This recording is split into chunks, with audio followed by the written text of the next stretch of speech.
कुबेरेश्वर धाम में रुद्राक्ष के लिए ऐसी भीड़ उमड़ी कि सारी व्यवस्था धरी की धरी रह गई। आलम यह है कि रहना खाना तो दूर, धाम के पास चलना तक मुश्किल हो गया। सड़कों पर कई किलोमीटर लंबा जाम लगा रहा, जिसे हटाने में प्रशासन भी बेबस नजर आया।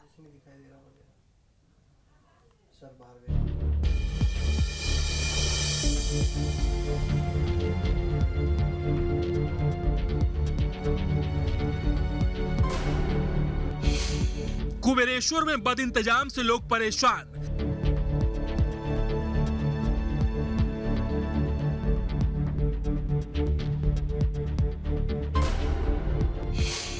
बाबाओं के चक्कर में सड़कों पर जाम।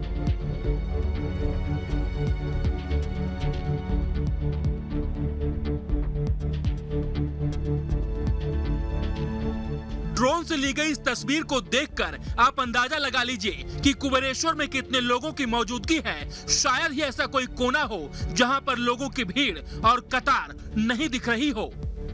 जहां तक नजर जाए वहां सिर्फ भीड़ ही भीड़। सड़कों पर वाहनों की इतनी लंबी लाइन लगी है कि गाड़ियों का हिलना तक मुश्किल हो गया है।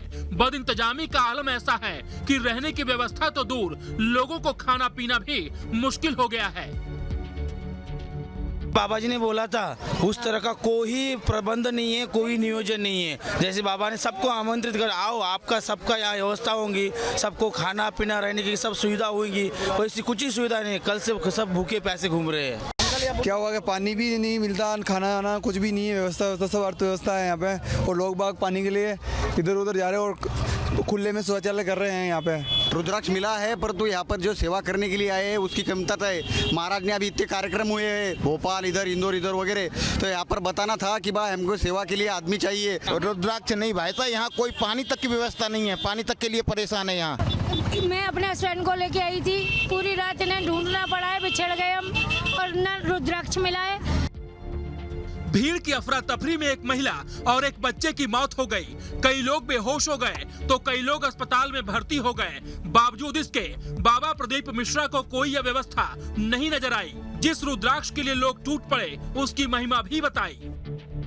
अव्यवस्था कुछ नहीं है, सबने व्यवस्था अपने रूप से करी, प्रशासन अपने रूप में कर रहा है, समिति अपने रूप में कर रही है। लगभग 200 एकड़ एरिया में सब कार्य हो रहा है। एक व्यक्ति का आनंद होता है, कोई व्यक्ति सोच कर आता है कि मुझे यहाँ पर बहुत एसी का रूम मिल जाए या डनलप का गद्दा मिल जाए या बहुत सारी व्यवस्थाएं यहाँ मिल जाए। मेला ठेला कुंभ का मेला है, जहाँ जाओगे वहाँ सोओगे, जहाँ पाओगे वहाँ आनंद पाओगे। तो जिनकी अभिलाषाएं ज़्यादा होती है, हम तो कहते हैं उनको लगता होगा कि यहाँ अव्यवस्था है, पर भोजन व्यवस्था चल रही है, लाखों लोग भोजन कर रहे हैं, पूड़ी बन रही है, सब्जी बन रही है, बूंदी बन रही है, सब्जी आदि दाल सब बन रहा है, उसमें क्या दिक्कत है। सारे जगह पर जो रुद्राक्ष आता है वो नेपाल का आता है, सीहोर में जो रुद्राक्ष आता है वो गंडकी का आता है। इसलिए उस जल का ही महत्व पाकर रुद्राक्ष का जो आनंद है, उसकी जो औषधिता है और उसका जो फल है वो अधिक बढ़ जाता है। सवाल यह है कि जब ये रुद्राक्ष इतना ही चमत्कारी है तो फिर उसे लोगों तक पहुंचाने के लिए और विकल्प क्यों नहीं तलाशे गए। जब 10 लाख लोगों के लिए व्यवस्था पर्याप्त नहीं थी तो फिर रुद्राक्ष महोत्सव का मेगा प्रचार प्रसार क्यों किया गया। जिनकी मौत हुई उनकी जिम्मेदारी कौन लेगा, ये ऐसे सवाल है जिसका जवाब हर कोई जानना चाहता है। दुखद, काफी दुखद है। मौत तो कोई भी हो दुखद होती है। ये जांच का विषय हो सकता है, शोध का विषय हो सकता है और सोच का विषय भी हो सकता है। यही विषय तो मैंने कहा कि सोच का है, यही विषय शोध का है। विभिन्न तरह के धार्मिक सामाजिक आयोजनों में लोगों का जुड़ना ये एक सामान्य प्रक्रिया है, लेकिन ये प्रशासन का दायित्व है कि जिस तरह के आयोजन किए जा रहे हैं उनमें कितनी व्यवस्था है, कितने लोगों के बैठने के लिए अनुमति ली गई है, सड़कों पे क्या व्यवस्था है, उसी के अनुसार आयोजन की अनुमति दी जाना चाहिए। और जिस तरह की भगदड़ और अव्यवस्था मची हुई है इस तरह के आयोजनों में, इसके लिए पूरी तरह भारतीय जनता पार्टी सरकार और प्रशासन जिम्मेदार है। ऐसा नहीं है कि भीड़ सिर्फ कुबेरेश्वर में ही ज्यादा जुटी है, बागेश्वर धाम में भी गाड़ियों का रेला लगा हुआ है। कई किलोमीटर तक जाम लगा हुआ है। इससे आम लोगों को भी परेशानी हो रही है। आलम यह है कि बाबाओं की कथा से हर जगह अफरा तफरी की स्थिति है, फिर भी इस पर न तो सत्ता पक्ष न ही विपक्ष बोलने को तैयार है। पिछले कुछ दिनों से पूरे मध्य प्रदेश में और देश के अलग अलग जगहों पे, खासकर जहाँ जहाँ भारतीय जनता पार्टी का शासन है, वहाँ एक नए बाबाओं का उदय हुआ है और इतनी भीड़ उसमें उमड़ रही है और ऐसा लगता है कि जैसे अब पूरा का पूरा जो भारत का जो जनमानस है वो अब धर्म के प्रति बहुत ज़्यादा आकर्षित हो रहा है।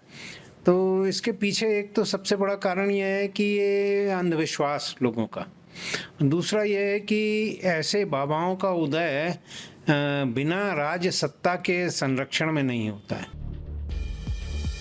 चाहे वो बागेश्वर वाले बाबा हो या फिर कुबेरेश्वर वाले पंडित प्रदीप मिश्रा, सब ये दावा करते हैं कि वो कोई चमत्कार नहीं करते, लेकिन चमत्कारी शक्तियों और यंत्रों की बिक्री जरूर करते हैं। इसीलिए बाबाओं की आस्था और दावों को कारोबार से जोड़कर भी देखा जाने लगा है। मध्य प्रदेश इन दिनों ऐसा लग रहा है कि बाबा वर्ल्ड बनता जा रहा है, क्योंकि जिस प्रकार से मध्य प्रदेश में अलग अलग जगहों पर धार्मिक अनुष्ठान के नाम पर लाखों की संख्या में श्रद्धालु पहुंच रहे हैं, उससे कहीं ना कहीं अव्यवस्थाओं का अंबार मध्य प्रदेश के हाईवेज पर देखने को मिल रहा है। वाहनों की लंबी लंबी कतारें लग जाती हैं, लोगों को परेशानियां होती हैं।